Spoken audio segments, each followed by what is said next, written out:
Hello, English learners. Did you know that hiccups isn't only it can also mean a small problem or a delay? So let's break it down. Did you know that an English word can have two different meanings?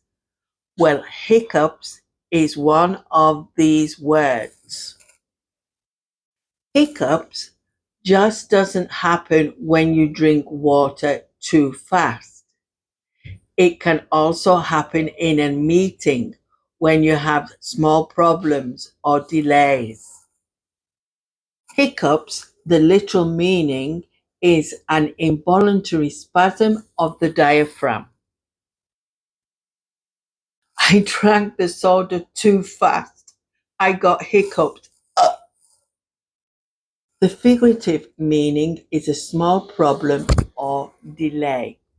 There was a hiccups with the Wi-Fi, but the meeting continued. We had a hiccups with the project, but it's fixed now. Have you ever had hiccups? Comment below with your own example. Follow for more fun English tips. See you. Bye.